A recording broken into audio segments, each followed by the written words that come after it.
What's up, brothers and sisters? This is your brother Speech. I have a very special guest. It's my first time ever doing this on my channel, and I'm grateful for that. A good friend of mine that I've known for over, I want to say at least 15 years or so. But it's been that long? Wow. I'm not sure, but I know we've known each other for quite a long time, and we've been talking about getting together, and seems like the most perfect time to do it. His name is Alfredo, and I want this brother to say hello to you. What's up, my brother? Yeah, was good. Was popping Speech. What's going on? Man. Everything is going really well. There's been like a lot of great meaty conversation on my YouTube page.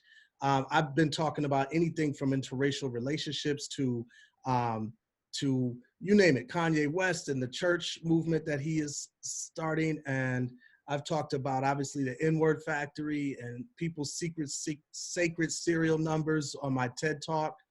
But there's been a lot of conversation in my comments, and it's been great conversation. Most of it respectful, some of it over the line. But there's been a lot of good conversation about Christianity. A lot of people were surprised that I even was a Christian. And then when they found out, I got a lot of their raw opinions about Christianity.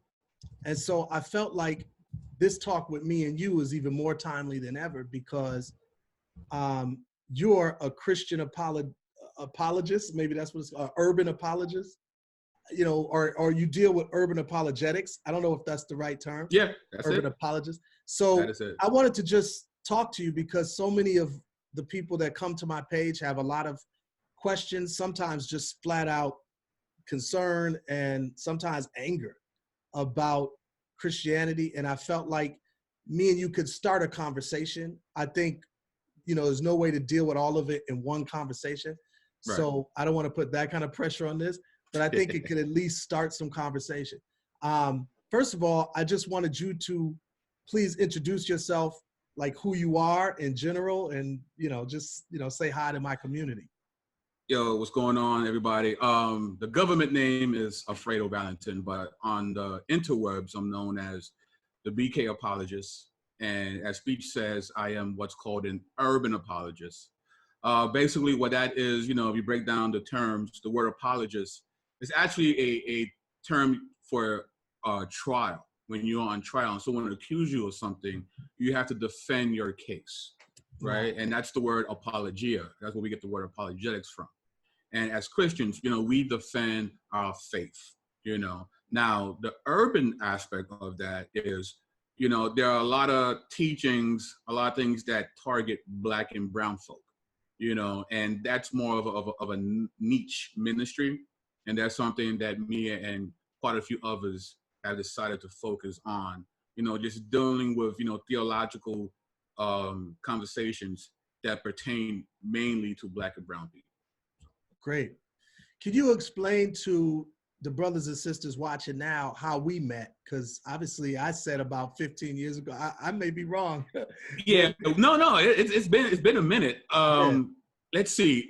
It was when I used to rap. You was having what was it called? It was the Arts and Entertainment Conference, right? Entertainment Conference. Okay. That's what it was. And I remember me and a couple brothers from New York, we did a little video and we sent it by you. And for some reason you thought it was dope and you invited us to come rock on stage. Because it was dope. And it was great. And it was a road trip from New York to Atlanta, you know, nice. And you was just an amazing host, you know, and it was just an honor to rock with a legend on stage, you know. I could scratch that off the bucket list. You know what I mean? Nice. And but that's where we first engaged. Was that because I did 3 arts entertainment conferences? Was that 2011? Okay, that was maybe 2009 or so. Yeah, or 2011 or something like that. Okay, cool, cool. So but I think the situation that got us to do what we're doing now was a Facebook post of yours. Okay. Right, when you was talking about the historicity of Jesus. Yeah. And how everybody and their mama came for you on Facebook. Very true. And and you know, I saw that and I jumped in, you know, I started giving primary evidences.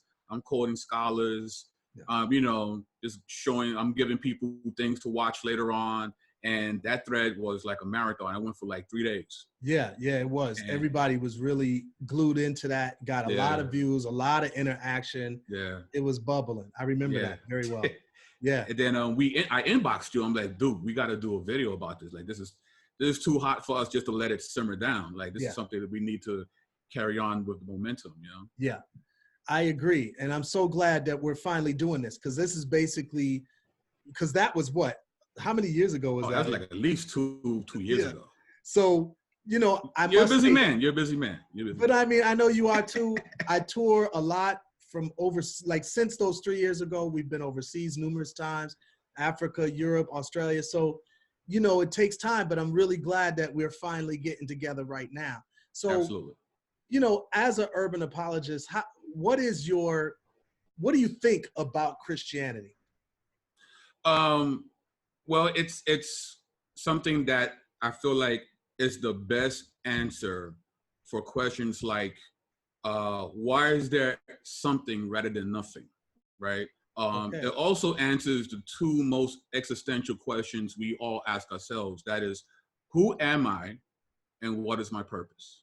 Okay. You know, I feel like everyone at one point in their life have to answer those questions, and I Wow. feel like Christianity answers that the best. You know, Okay. it's all about identity and agency. And I feel like Christianity fulfills both of those questions to my satisfaction. Okay. Okay. That's a very good answer. I've never heard it put in that way. I appreciate what you're sharing there. So, what brought you to Christianity? Because I know you said there's numerous people that try to answer those questions or answer those questions. And you said this one was to your satisfaction. What brought you to Christianity in the first place? Were you always sort of leaning towards that since childhood, or was it a little later? Or how did you come Yeah, to I Christianity? actually I wasn't looking for God at all. You know, Okay. me being Puerto Rican, I grew up being, you know, Catholic.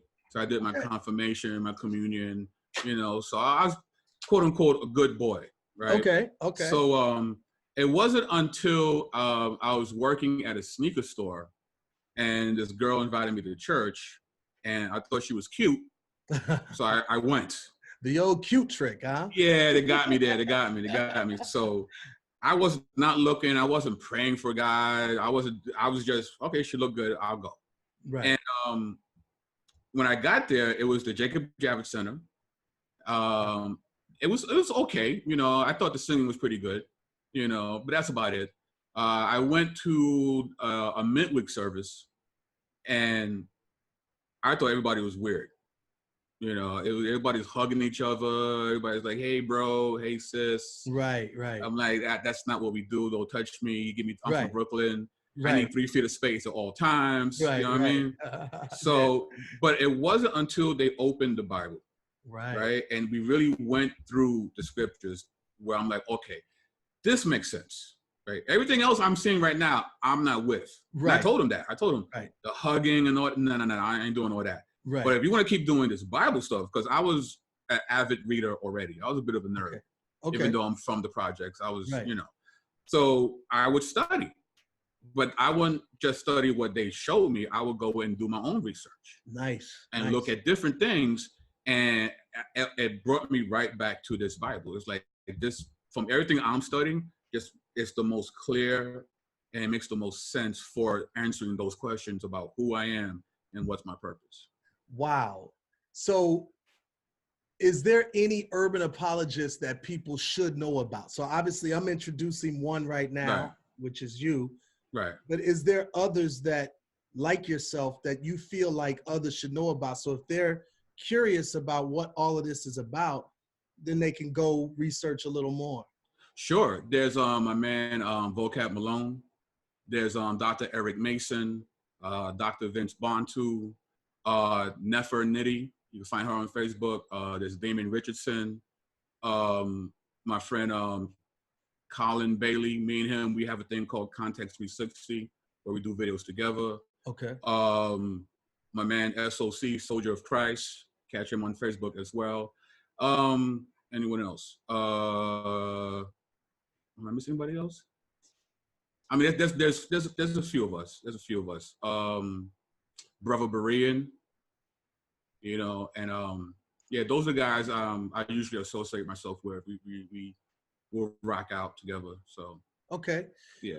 Now, I want to be straightforward. Like for me on this particular piece, I'm not because like I'm not striving to. There's no agenda for me to convert you listeners or viewers to Christianity by this post. I just want to be straightforward. That's not my intent. I'm not saying this to you, Alfredo. I'm saying this to the viewers watching. Of course. So that's not my intent. My intent is to show you my path, as I've already revealed in numerous videos that I've posted. And a lot of you have questions and thoughts. And so I'm showing you people that I talk to behind the scenes. So me and Alfredo, we've talked behind the scenes prior to this. And I felt like it would be good information so that for you who are viewing, if you have anger towards Christianity, or if you have thoughts or questions, or even if you're following and have been disillusioned, then these types of things can at least add to your information or your database about Christianity and about those like myself and Alfredo that are practicing it, what we're thinking about, what we're talking about, and some more information. So we're all on our own particular journey, and I want this to be, for those that are, you know, wanting it, I want this to be part of that luggage or package in a sense as you get on the road to your journey. So I just wanted to say that little caveat, because I know sometimes people think, oh, okay, this is what all of this has been leading up to. So like, in fact, you know, he's secret agenda. Yeah, secret agenda. No, there's no secret agenda. This is being transparent to say, I've already told you what I believe. I've been clear about that to my viewers, but at the same time, I want you to talk to others, and it might give you insight as to why I believe, and it also might help you to understand that there is different movements out there that are striving to show light, shine light, real, authentic information about authentic things, not just moral agendas thrown at you. So I just wanted to say that. So thank you for sharing those various urban apologists. I think that's awesome, and people can obviously go back and check those people out. Let me ask this question. Do you feel religion does more dividing than it does uniting? And do you feel it does more damage than good? Well, I mean, again, we got to define terms, right? When you say religion, what exactly are we talking about, right? Okay, good. Yes. Yeah. So if you're talking about Christianity, right, I'm assuming that's what you mean by religion, right? Well, again, we got to define the term, right? The word Christianity, it has a suffix, right? It has an ity.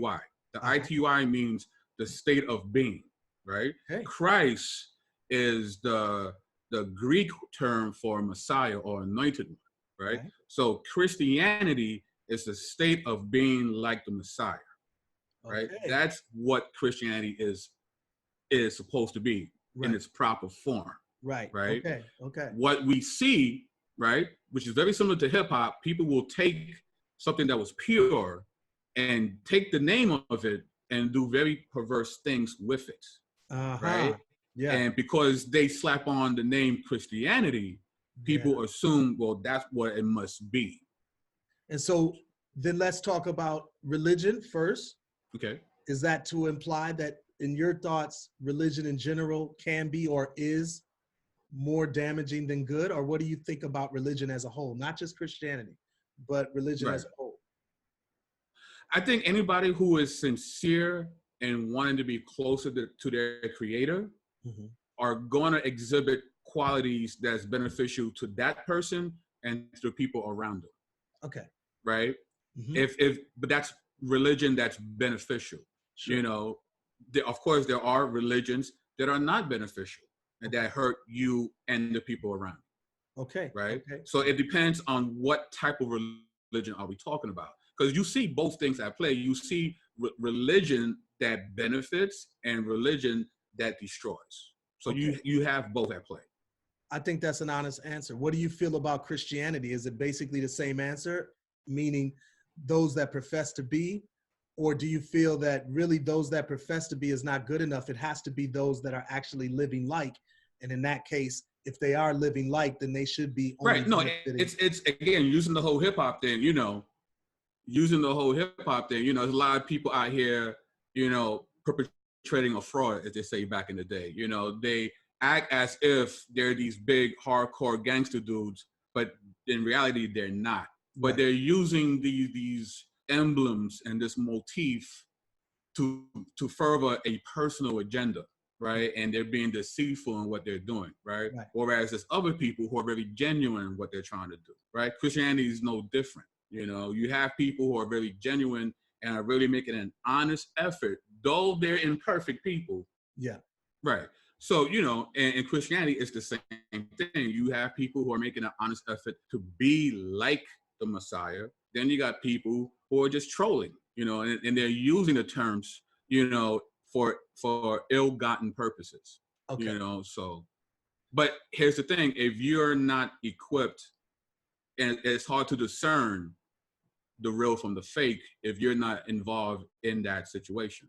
Yeah, exactly. So So you got to get a little closer, first Right. of all, to even discern which is which. Right. Okay. And I agree with that, because before I was a Christian, it was hard for me to discern what was true and what was false.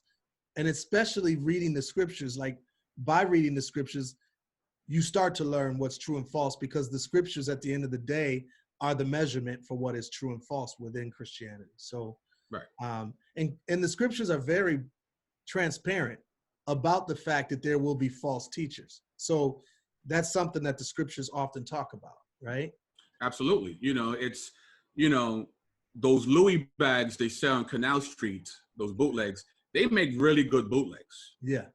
And they've gotten better over time, Yeah. But if you're somebody who's into Louis Vuitton and that's Right. your thing, Yeah. and you've done the research, you can tell.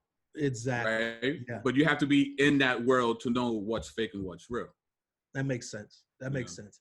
So. Well, let me ask you a question, because many will say, well, all of this is cute speech, but at the end of the day, Christianity is not real anyway. It all comes from ripoffs from Egypt. It comes from ripoffs from various ancient African religions. Without going into all of the evidences right now, because I think that could be a whole conversation in and of itself, right? But without going into all the evidences, what would you tell someone just as an introductory level to whether or not Christianity is actually just a ripoff from Egyptian beliefs and teachings from the past, ancient religions? Well, usually the first thing I actually do is when someone makes the claim, right? And if anyone makes a claim, honestly, the onus is on them to prove it, not me. Right. Right. And I feel like a lot of people who follow Jesus feel like they always got to do the heavy lifting when it comes to these kind of discussions. Yeah. Like if you bring up the conversation, if you bring up the claim, my answer is usually, well, how did you come to that conclusion? Gotcha. But for the sake of the show, I'll get into a little bit. I mean, the whole concept of plagiarism, right? Like, again, we have to define terms when we have these discussions. When you say plagiarize, what you're saying is somebody took someone else's intellectual property and has said that it is theirs and they are the originators of this particular property, right? You do not find this concept in the ancient Near East at all. Like, this does not exist. This is very much a modern phenomenon. Okay, right? Meaning the concept of plagiarism. Right. Okay. So even the question actually kind of doesn't really make a lot of sense when we go back into antiquity, because that wasn't a thing. Right? I got you. Okay. But then I would also say is, well, if you're saying that Christianity is plagiarizing from ancient Kemet, then I would ask, well, you have to show me a passage or something that's in the Bible that the Bible itself claims it originated. And then you have to find me some sort of papyrus or stele in ancient Kemet that says otherwise, if we're going to play the game of plagiarism. Got right? you. That's another way you can address it. Interesting. So I want to hit on that like in another whole piece. I just want us to, I really do, because I really feel like that to me is probably one of the bigger issues that people that I've met at least have a bone to pick with Christianity and they feel like it's all plagiarism. They feel like there is various different laws and stories and